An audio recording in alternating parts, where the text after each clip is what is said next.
Hello everyone. Today we are going to read the poem of class 12 from the textbook Flamingo titled Keeping Quiet, written by Pablo Neruda. Pablo Neruda is the pen name of Neftali Ricardo Reyes Busalto, who was born in the town of Parral in Chile. Neruda's poems are full of easily understood images which make them no less beautiful. He won the Nobel Prize for Literature in the year 1971. In this poem, he talks about the necessity of quiet introspection and creating a feeling of mutual understanding among human beings. So, this poem it talks about introspection. Introspection means self-analysis. So, in this uh, fast life, we do not have time to sit back and think what we are doing, and where we are heading. So the poet he wants that we should sit back for some time and do self-analysis and think that how much destruction our acts have caused, and also this introspection will create a feeling of mutual understanding among human beings. Now, before you read, what does the title of the poem suggest to you? What do you think the poem is about? As I said, the poem is about introspection. It is about creating a feeling of mutual understanding among human beings. Sorry, it's I mean a tongue kind of a tongue twister. So, as I said, the title it suggests necessity of quiet introspection. Why? Because people of the world they are overactive and always on the move, and their activities have caused untold troubles and sufferings. So, keeping quiet will do them a lot of good. It will save them from many harmful and violent activities, and moreover it will help in reflecting over the fate of man and help in creating a feeling of mutual understanding among human beings. Now, coming to the title, what does the title of the poem suggest to you? The poet, as we read, title says keeping quiet. तो जो है we have understood that we have to uh, analyze or self introspect ourselves. Now, now let us read the poem. Now we will count to 12 and we will all keep still. So here the poet, sorry, asks everyone to count up to 12 in their mind. Now, the number 12 represents the hours of the day, or it can be months of a year, or the number of zodiac signs. It can be anything, but it is just to calm our psychiatry, our mind. So, you must be knowing that when people they get angry, the other one would say, ki, okay, count 10. Count 10 means to keep ourselves calm. So, he says that we will count to 12 and we will all keep still. So, poet he wants all of us to be calm and still. He requests everyone to count till 12 in their own mind and stop for a while. And maybe this 12 referred by the poet is the 12 hours in the clock or the 12 months in a year, but he wants everyone to stop and calm down. So, keeping still for this brief interval of time gives us a momentary pause to introspect and review the course of action. It is generally observed that most of the ills and troubles of the world are caused by our rush or hurry. Violence is caused by anger. So, keeping quiet and still will give us necessary respite and ensure peace. For once on the face of the earth, let's not speak in any language. Let's stop for 1 second and not move our arms so much. So we know that people of the world speak in different languages. They indulge in unnecessary debates and disputes. Most of these arguments they lead to destructive wars. So here the poet he urges people to stop speaking in any language for once. For once on the face of earth, means on the surface of earth, he is addressing, or he is urging people of the world not to speak in any language. They must speak through their hearts. So we know that people of the world, they have been indulging in wars and bloodsheds on minor excuses. So if we uh, if we all keep quiet, then we may not indulge in reasoning, disputes, and quarrels. As we all know that there are different languages spoken in different parts of the earth, which sometimes become a barrier in our way for peace. So, writer, he asks people not to speak, and not only this, he says that he also wants us to stop moving our arms. Means we should cease all activities for a second. We shall not move our arms either to signal or to fight or to argue with each other. So this moment, it will bring unity among all the humans on the face of the earth. So, by using the word arms, poet means the weapons which are used by different countries to raise a war against each other. So, so basically, what poet is demanding, he is demanding peace from all of us. So that is why he says that we should not move our arms. Arms have two meanings over here. Arms represents weapons also, and arms means our hands. Obviously, when we move our hands, some activities that we do with the hands, they cause destruction. Even the weapons, they are used by our hands only. So that is why he says that we should not move our arms so much. I hope till now you have understood.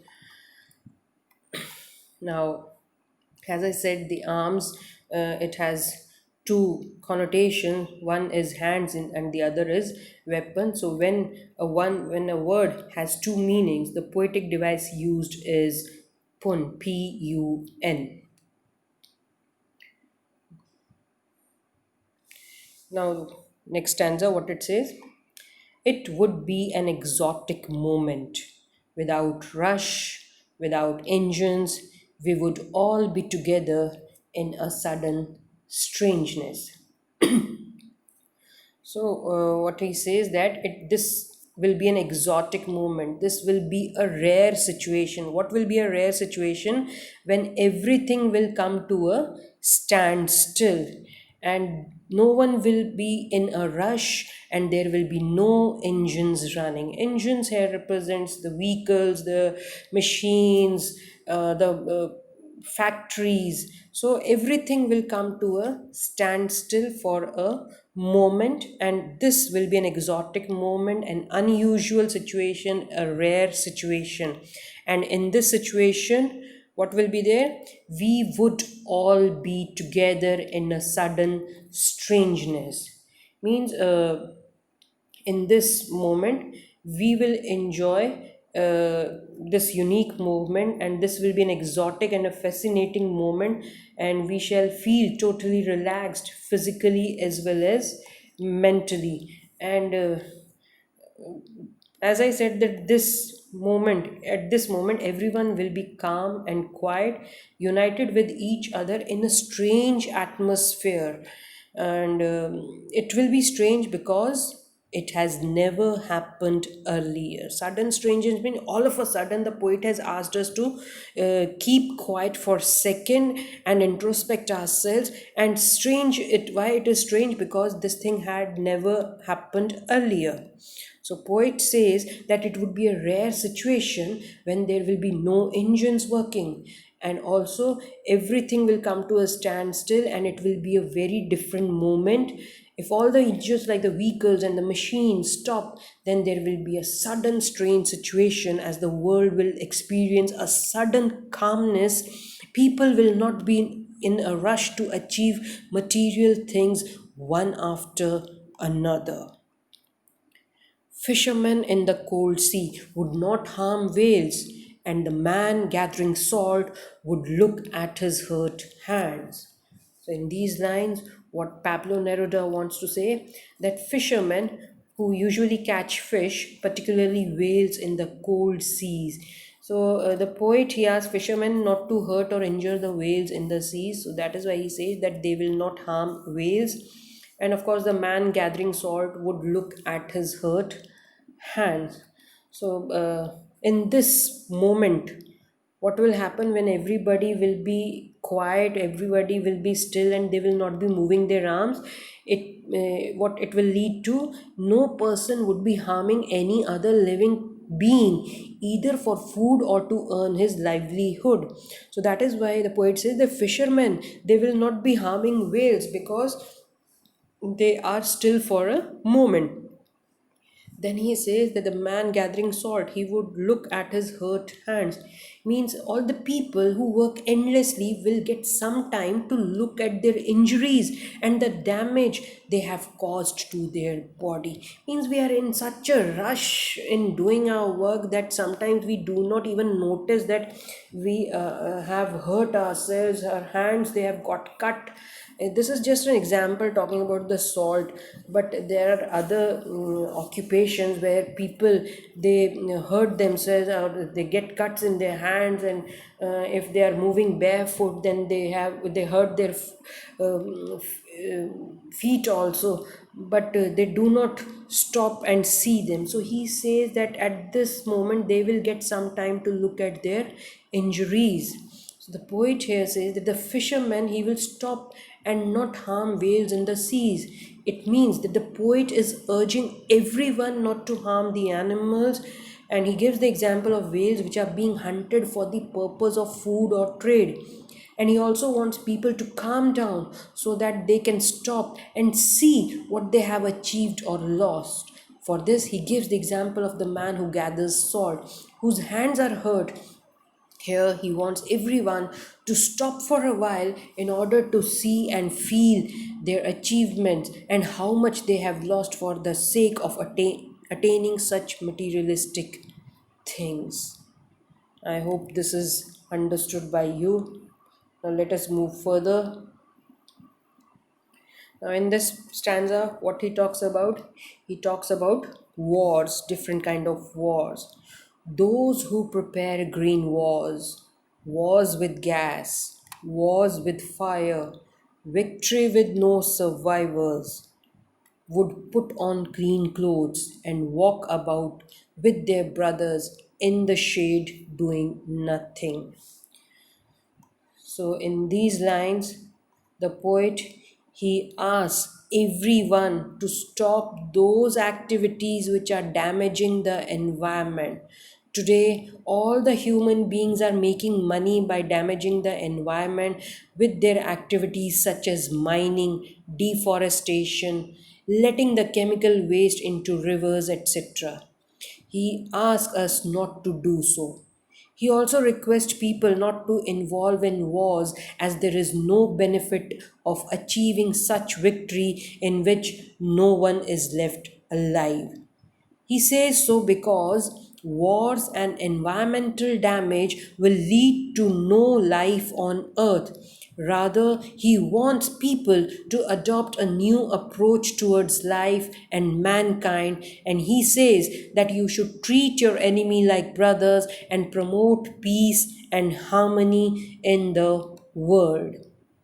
As I said, that we people, I mean, prepare green wars. The wars with gas mean the bombs, the fire.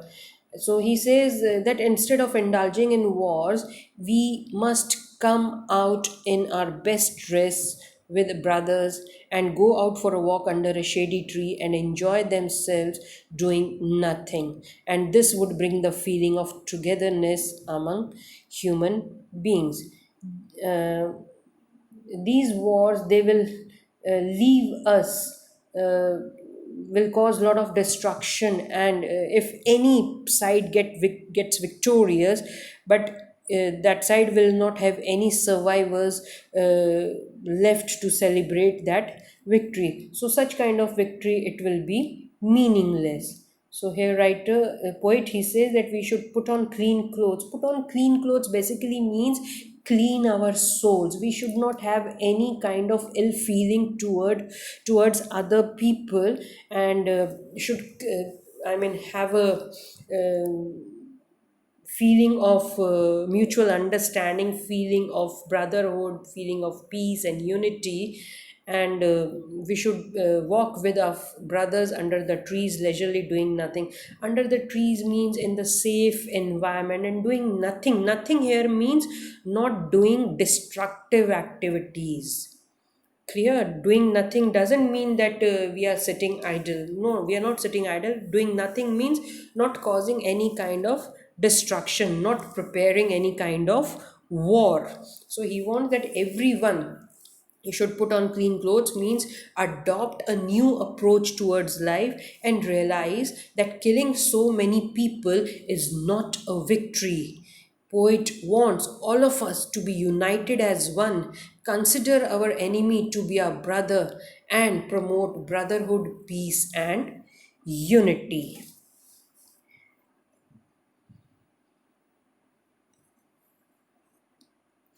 Now, what I want should not be confused with total inactivity. In the next stanza, he says that whatever he is saying, it should not be confused with total inactivity. The poet is advocating for silence or stillness, but the stillness should not be confused with total inactivity. Why? Life is what it is about. Life is what it is about means life is an ongoing process, and I want no truck with death. No truck with death. No truck means no association. Means the he says that I'm advocating, I'm supporting, I'm requesting for silence or stillness, but stillness should not be confused with total inactivity. Total inactivity, it brings death, means there is complete uh, stop to the activity. So he says it brings death, but the poet, he refuses to associate with death. He doesn't want us that we should confuse this total inactivity with death. So he is saying that he is not advocating for death. He does not want us to stop our works, but he is asking to take some time and analyze the results of our deeds.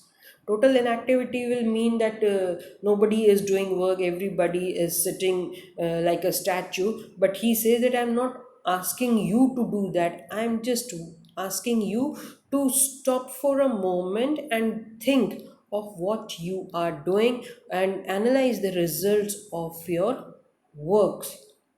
And he is trying to clarify to his readers, to us, that when he asks us to stop from saying or doing anything, he doesn't want anyone to become a non-active person, because non-active is a person who remains idle and doesn't do anything.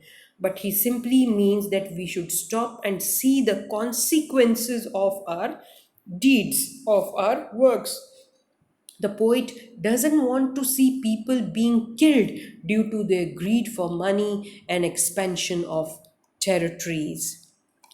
Further, what he says, if we were not so single minded about keeping our lives moving. Single minded, what does poet want to say by saying this? If we were not single minded, it means, I mean, people are generally single minded.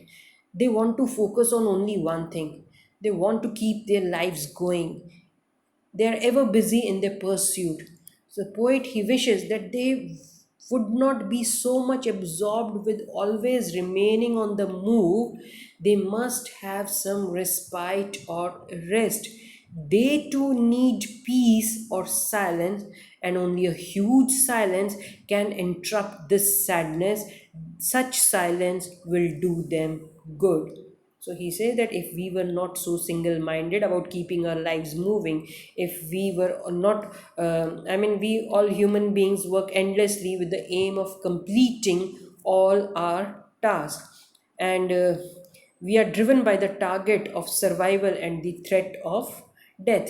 We are in a mad rush to accomplish all our work.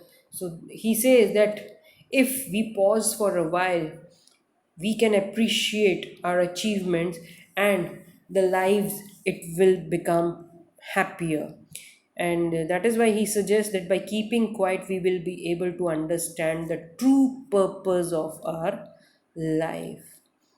So I hope you must have understood what he wants to say, that people are so single minded, means they single mindedly they are keeping their lives moving, and they are in fear of death and therefore wants to achieve most of the things before their death. Like I mean, we make plans in our lives. I mean, we have this much of life, and in this life we have so many things, so we are in a hurry to achieve them, so we single mindedly we are after them. So he says that for once could perhaps a huge silence. He says this man's sadness, which is formed out of his own actions and thoughts. It is quite ironical that man who understands so much fails to understand himself and his action. Means we all say that we are intelligent enough, we understand life, but the irony is that we fail to understand ourselves and our actions. So he says that for once could perhaps this huge silence, be keeping quiet, might interrupt this sadness, the sadness which is he is going through, the sadness, as I said, which is formed out of our own actions and thoughts. And these rash actions, they prove harmful and disastrous, and we ourselves are the creator of all disasters, and we are always threatening ourselves with death because of our thoughts and action. And this is the tragedy of our life. We are threatening ourselves by saying that, oh, I don't know whether I would be living tomorrow or not, so I should finish this work. And in that threat, in that fear, we keep on running and running and running, and we do not sit back to think where are we moving towards, and what are we going to gain from this. So he says that for once, could perhaps a huge silence might interrupt the sadness of never understanding ourselves and of threatening ourselves with death. So, I mean, he says that for it is the time to stop and see what has been achieved and should be enjoyed, and this will help us skip the sadness which has become so prominent in our lives, and the sadness of not enjoying what we have achieved, and the greed to achieve what next is in the list to be achieved. So this silence will help us in analyzing things or understanding ourselves or threatening ourselves with death. So this huge silence, it is going to do a lot of good when we are disappointed with the thing that we are not able to understand ourselves, and we are afraid of, or we have developed a fear of death. Now in the last, what he says, perhaps the earth can teach us, as when everything seems dead and later proves to be alive. So, uh, in these lines, poet says that we should learn from nature, as what is seen dead rejuvenates and lives again. The winter covers the trees with cold, and it appears as if there is no life left in the environment. You must have all observed this. But as the cycle of climate turns, as the weather changes, the environment comes alive. The earth goes through cycles of life and death and still continues its journey. It moves on and becomes alive once again. So, in this line, he suggests us to take a teaching from nature. That is why he says that perhaps the earth can teach us when everything seems dead and later proves to be alive. As I said, the earth, it undergoes changes in winter. Everything freezes, becomes lifeless, but after some time, the season changes again and everything comes back to life. So, similarly, taking a pause and introspecting into our lives will give it a new meaning. We will be able to understand the purpose of our life, and it will be like a rebirth of the soul. And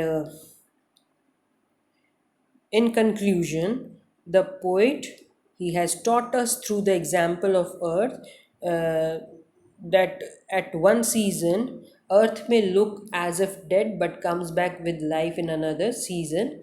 So likewise our life will also bear certain meanings when we walk on the right path, that is introspecting in silence. Now I will count up to 12 and you keep quiet and I will go.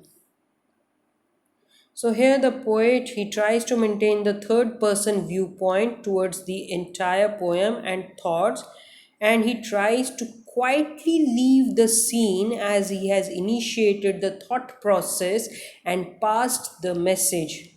So maintaining a third person viewpoint to the entire dilemma, the poet leaves us on a train of thought.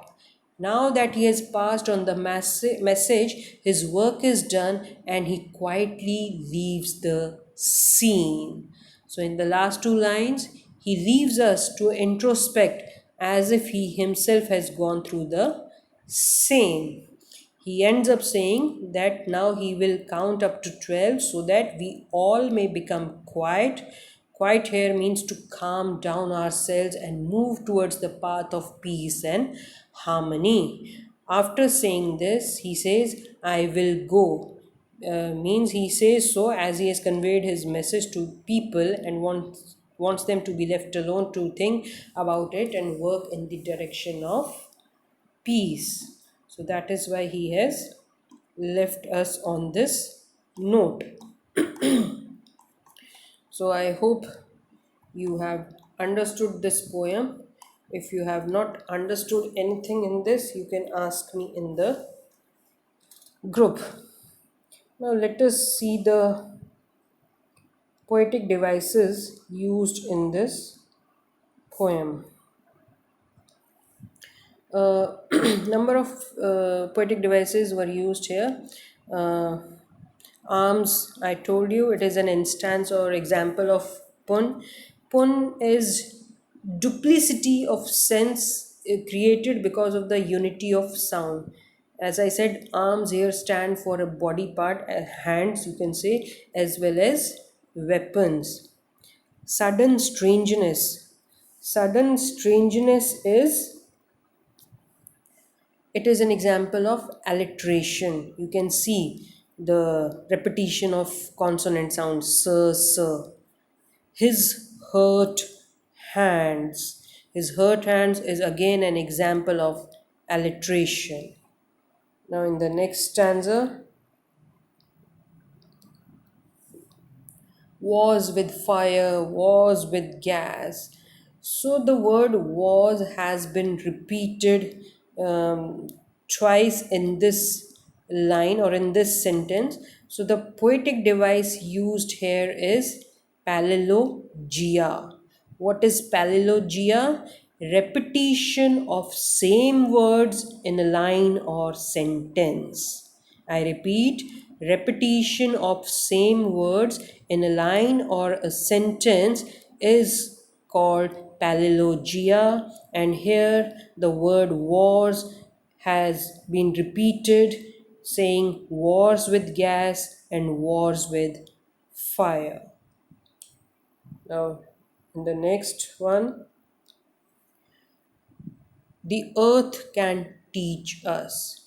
This is an example of personification. Earth can teach us. So here, earth is given the human attribute of teaching, or